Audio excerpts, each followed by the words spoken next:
உங்களுக்கு இந்த முறை ஓஏஎஸ் பென்ஷன் அல்லது வயதுபர் பென்ஷன் இந்த முறை குறைவாக வந்ததா?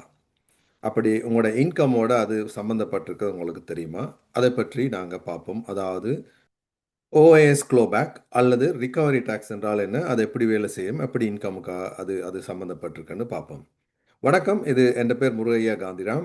நீங்கள் இதுவரைக்கும் இந்த சேனலை சப்ஸ்கிரைப் பண்ணிடலாட்டி நீங்கள் தயவுசெய்து சப்ஸ்கிரைப் பண்ணுங்கள். அதே மாதிரி ஃபைனான்சியல் டீட்டெயில்ஸ் பற்றி கொஞ்சம் கொஞ்சம் விஷயங்கள் அறியணுமெண்டா நீங்கள் இதை இந்த சேனலில் பார்க்கலாம். மிக்க நன்றி. முதலாவது ஓஎஸ்ண்டா என்னென்று எல்லாருக்கும் ஒரு ஒரு சிறு குறிப்பு. அதாவது ஓஎஸ்ண்டா ஓல்ட் ஏஜ் செக்யூரிட்டின்றது இது நீங்கள் 40 வருஷம் இந்த ஊரில் இருந்தால் உங்களுக்கு ஃபுல் ஓஎஸ் கிடைக்கும், ரைட்? அப்போ ஃபுல் ஓஎஸ்ன்றது ஒரு வருஷத்துக்கு ஒரு மாதத்துக்கு மேக்ஸிமம் $751. அப்படி இல்லாட்டி அது ஏஜ் 65 to 74. அப்படி இல்லாட்டி 75க்கு மேலே இருக்காங்களே 827.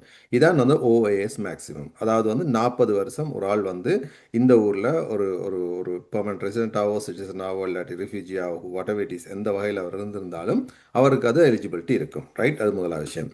ஆனால் மினிமம் ரிக்யர்மெண்ட் அதாவது உங்களோட ஏஜ் 65 ஆறு நேரம் நீங்கள் 10 வருஷமாவது வேலை செய்திருந்தால் தான் உங்களுக்கு ஓஏஎஸ் ஸ்டார்ட் பண்ணும். அதே நேரம் நீங்கள் 10 வருஷத்துக்கு மேலே இப்போ நீங்கள் 57 வந்துருந்தீங்கன்னா உங்களோட ஓஏஎஸ் ஸ்டார்ட் பண்ணுற வயசு 67, ரைட்? மற்றது அப்போ 67 இப்போ ஒவ்வொரு வருஷத்துக்குரியதான் அந்த ப்ரைஸ். அப்போ உதாரணத்துக்கு நாங்கள் எடுத்துக்கிட்டோம்னா ஒரு ஒரு 10 வருஷம் இருந்தால் 10 1/4 கிடைக்கும். 20 வருஷம் இருந்தால் ரெண்டில் ஒரு பங்கு, அதாவது 20 வருஷம்னா 40 வருஷத்தில் 20 வருஷம் 1/2 கிடைக்கும், ரைட்? அப்போ அந்த மாதிரி டிபெண்ட் ஆன் நீங்கள் 35 வருஷம் இருந்தீங்க 35 கீழ் 44 தர டோட்டல் ப்ரைஸ், அதாவது டோட்டல் அமௌண்ட், ரைட்? அதாவது $791 கிடைக்கும், ரைட்?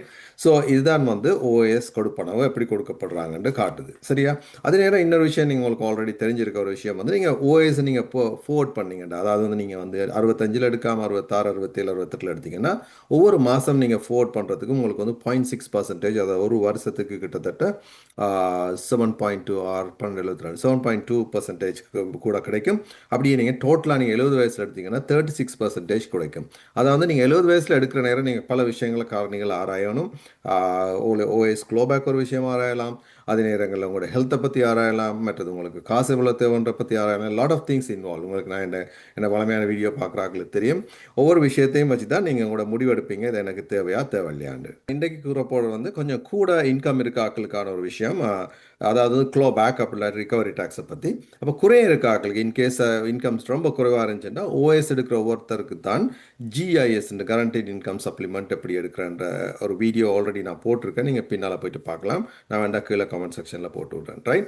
அப்போ அதில் நீங்கள் பார்த்துக்கலாம் ஜிஐஎஸ் எப்படி கால்குலேட் பண்ணுறாங்க. இப்போ நாங்கள் பேச போகிற டோட்டலாக ஒரு ஓஎஸ் க்ளோபேக்கை பற்றியும் அது க்ளோபேக் அப்ளிகேஷனை பற்றியும் ஒரு சின்ன ஒரு விஷயம் நாங்கள் பார்ப்போம், ரைட்? இப்போ பார்த்தோன்னா என்ன உண்மையாக ஒரு கிளைண்ட் சுந்தரும் ராதிகாவும் வந்தவங்க, ரெண்டு பேரும் ஹஸ்பண்ட் ஒய்ஃப். சுந்தருக்கு 72 வயசானா அவர் வந்தார்.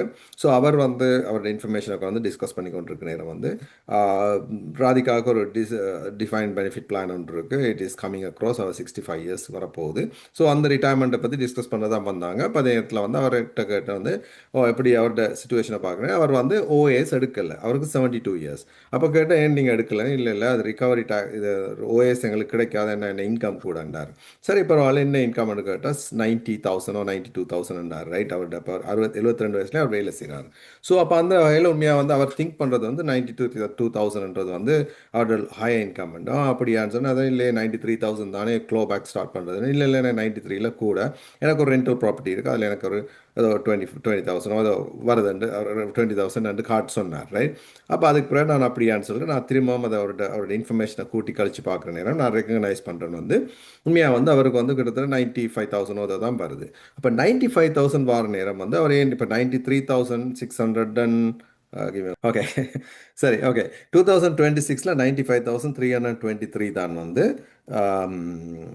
அவரோட டோட்டல் இன்கம்.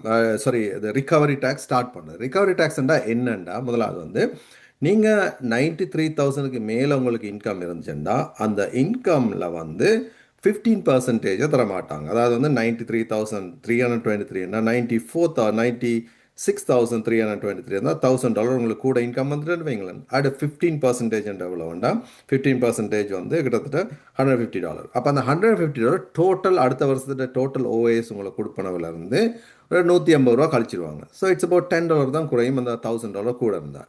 ஸோ இதுதான் வந்து யூஸ்வலாக இந்த விஷயம் தான் அவர் தெரியாமல் இருந்த ஒரு விஷயம்.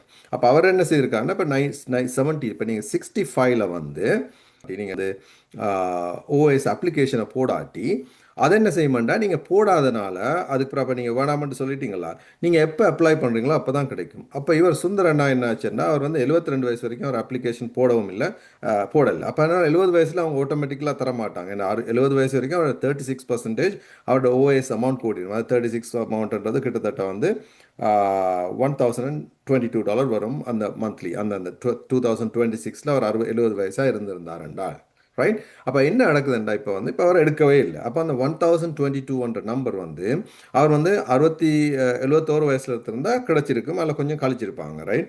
அப்போ அந்த 72ல் எடுக்கிற நேரம் இப்போ நான் சொன்னேன் நீங்கள் என்னத்துக்கு பார்த்துட்டு இருக்கீங்க, இப்போ போயிட்டு முதல்ல அப்ளிகேஷனை போடுங்க. ஏன்னா அவருக்கு நீங்கள் ஹை இன்கம் நினைக்கிறேன், அப்படி இல்லை. நான் செக் பண்ணி பார்க்குற நேரம் ஒரு $1,000 தான் அவர் எக்ஸ்ட்ரா வருதுன்னு I'm not exactly sure about it. சரியா, அப்போ அந்த நம்பர் தான் வருது. இப்போ நான் உங்களுக்கு ஒரு ஓஎஸ் க்ளோபேக் கால்குலேஷன். ஓகே, அதை விட இன்னொரு முக்கியமான விஷயம் சொல்ல மறந்துட்டேன். வந்து இப்போ இந்த 72 வயசில் இப்போ சுந்தர் அண்ணா வந்து இப்போ அப்ளிகேஷன் போடுற நேரம் அவருக்கு வந்து இப்போ கடைசி 2 வருஷம் மிஸ் பண்ண காசு கொடுப்பாங்களாண்டா இல்லை, லாஸ்ட் 12 மந்த்ஸ் தான் கொடுப்பாங்க. அப்போ அவர் வந்து கிட்டத்தட்ட ஒரு வருஷத்துக்கு கிட்டத்தட்ட $12,000 அவர் லூஸ் பண்ணிட்டு தான் என்கிட்ட வந்தார். நல்ல வேலை இப்போவுமே அவர் யோசிச்சுட்டு இருக்காரு தனக்கு வந்து க்ளோ பேக் இருக்குன்னு சொல்லி. அப்படி க்ளோ பேக் இல்லை. இப்போ நான் சும்மா ஒரு எக்ஸாம்பிளுக்கு இப்போ உண்மையாக வந்து நீங்கள் வந்து ரெண்டல் ப்ராப்பர்ட்டி ரெண்டல் ப்ராப்பர்ட்டியில் மோகேஜ் அது இது ப்ராப்பர்ட்டி டேக்ஸ் எல்லாம் கூட்டி பார்க்குறேன். சில நேரங்களில் you want get anything make 10,000 5,000 வரலாம், இல்லை 2,000 கூட வரலாம். சில பேருக்கு நெகட்டிவ் கூட வரலாம். ஈவன் நெகட்டிவ் வந்தால் கூட வந்து நீங்கள் நெகட்டிவ் பேலன்ஸ் இருந்தால் கூட வந்து நீங்களோட இன்கம்ல இருந்து அது கழிப்படும். So you have to understand that நீங்கள் ப்ராப்பராக நீங்கள் ஒரு டாக்ஸ் செய்கிற நேரம் வந்து உங்களுக்கு நஷ்டம் வருதுன்னு கவலைப்பட, நஷ்டம் வந்து உண்மையாக நீங்கள் காட்டலாம். தொடர்ந்து 5 வருஷம் நீங்கள் நஷ்டம் காட்டினா சிஆர்ஏ கூப்பிடாதெல்லாம் secondary point. If it is genuine, do it genuinely, அது பிரச்சனையே இல்லை, ரைட். அவங்களுக்கு சிஆர்ஏக்கோ என்ன வீடு விற்கன்னு சொல்ல மாட்டாங்க, right. So just to let you know, அந்த ஒரு பாயிண்ட்டை நீங்கள் ஞாபகம் வச்சுக்கலாம். சாரி, ஓஎஸ் க்ளோ பேக் வந்து 95,323, ரைட். அப்போ இதுக்கு மேலே வர ஒவ்வொரு டாலருக்கும் வந்து 15 சென்ட்ஸ் வந்து அவங்க குறைப்பாங்க. அப்போ உதாரணத்துக்கு 105,000 ஒரு ஆளுக்கு இவ்வளவு வருதுன்னு நாங்கள் ஒரு கால்குலேஷன் வந்து பார்ப்போம். ஸோ அப்படி பார்த்தீங்கன்னா எக்ஸஸ் இன்கம் வந்து 105ல இருந்து 95,000 கழிச்சிங்கன்னா 9,600. அப்போ 9,600 15% 1,400. அப்படி பார்த்தீங்கன்னா வந்து ரிகவரி டேக்ஸ்ன்றது இல்லாட்டி ஓஎஸ் க்ளோ பேக்ன்ற ரெண்டில் ஏதாவது ஒரு வேர்ட் பாய்க்கலாம். இது வந்து 1,451 வந்து இவருக்கு வந்து இயருக்குரிய அடுத்த வருஷம் அவர் எவ்வளோ பே பண்ண அவருக்கு கிடைக்க போகுதோ, அவர் டோட்டலாக என்டைட்டில் ஃபார் 100% இருக்கலாம், என்டைட்டில் ஃபார் 50% இருக்கலாம். அதை டிபெண்ட் நீங்கள் எவ்வளோ காலம் இருந்திருந்தீங்களோ, எவ்வளோ நீங்கள் எடுத்துக்கொண்டிருந்தீங்களோ அந்த அமௌண்ட்டில் இருந்து வந்து 1,451 கழிப்பாங்க. அப்படி இல்லாட்டி ஒரு மாதத்துக்கு $12 பிரிச்சிங்கன்னா $120 தான் கழியும். அப்போ உதாரணத்துக்கு இவர் வந்து இப்போ யாரங்கட சுந்தர் அங்கிளுக்கு வந்து இப்போ நீங்கள் தப்பி தவறி 105,000 அவருடைய இன்கம் வந்துட்டா அவருக்கு $120 தான் குறையும். அப்போ 1,022 வந்து வார காசுல இருந்து வந்து அவருக்கு வந்து $900 கிடைக்கும். அப்போ $900 கிடைச்சா இப்போ அதை பாருங்கள், அவர் வந்து இவ்வளோ காலம் அதை எடுக்காம விட்டுறதால இப்போ இன்னுமே யோசிச்சுக்கிட்டு இருந்தார் தான் பென்ஷன் எடுத்த பிறகு போன பிறகு தான் ஓஎஸ் எடுக்கிறாண்டு. அப்படி இருந்திருந்தால் அவர் எவ்வளோ லூஸ் பண்ணியிருக்க வேண்டி வரும் உதாரணத்துக்கு. ஸோ அதாவது இப்போ $900 வந்தோடனே அவர் ஈவன் ஏஜ் இந்த செகண்ட் ப்ராக்கெட்டில் இருக்கார். செகண்ட் ப்ராக்கெட்னா கிட்டத்தட்ட 25% கிட்ட வருது, ரைட். அப்போ வந்து 900ல் வந்து 75%ண்டா எவ்வளோ 300 ஸோ அரௌண்ட் $600, ரைட். $650 அவரோட கைக்கு வர காசை வந்து ஆஃப்டர் டேக்ஸ் மணி கிட்டத்தட்ட $600 to $700 வந்து அவர் வந்து மிஸ் பண்ணுறாரு. ஸோ அதாவது வந்து இதில் என்ன விஷயம் பண்ணால் வந்து இப்போ நாங்கள் வந்து ஓரளவு கொஞ்சம் விஷயம் தெரிகிறபடியால் சில நேரங்களில் ராங் டிசிஷன் எடுக்கிறதுக்கான சான்சஸ் கூட இருக்குது. எப்போவுமே வந்து ஈவன் இந்த $120 கூட வந்து சில நேரம் ஒரு பென்ஷன் ஸ்ப்ளிட்டிங் இருக்குது. அப்படி ஏதாவது செய்தாருன்னா சில நேரம் அந்த தேர் இஸ் ஸ்ப்ளிட்டிங் டெக்னிக் இருக்குது. அதை வச்சுக்கொண்டு அவரோட இன்கம்மை கொஞ்சம் குறைச்சிட்டு நீங்கள் வந்து எடுக்கலாம், அதாவது ஃபேமிலி இன்கம்மை மாற்றலாம், ரைட்.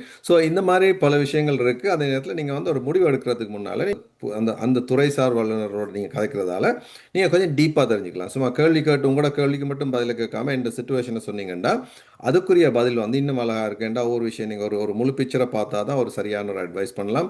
ஒவ்வொரு சப்ஸ்கிரைபர்ஸும் எனக்கு ரொம்ப முக்கியமான, மறக்காதீங்க ப்ளீஸ் சப்ஸ்கிரைப் டு மீ. அதே நேரத்தில் உங்களோட லைக்ஸ் உங்களோட காமெண்ட்ஸ் எல்லாத்துக்குமே ஒரு வேல்யூ இருக்குது. அண்ட் படியால் உங்களுக்கு சிம்பிளாக ஒரு தட்டுறது கஷ்டம் இல்லாமட்ட தட்டி விடுங்க. So thank you very much. இன்னும் ஒரு வீடியோவில் நான் உங்களை மீட் பண்ணுறேன்.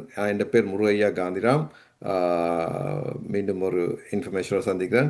கடகாலம் ஒன்றும் நான் செய்யலை, அதாவது 3-4 மந்த்ஸாக நான் ஒன்றும் பண்ணலைன்னு நினைக்கிறேன். ஸோ ஒரு ஆள் திடீரென்று கேட்டபடியால் ஸோ இந்த க்ளோ பேக் அந்த சுந்தரனோட ஸ்டோரி உங்களுக்கு சொன்னேன். Thank you very much. இன்னொரு சந்தர்ப்பத்தில் சந்திப்போம்.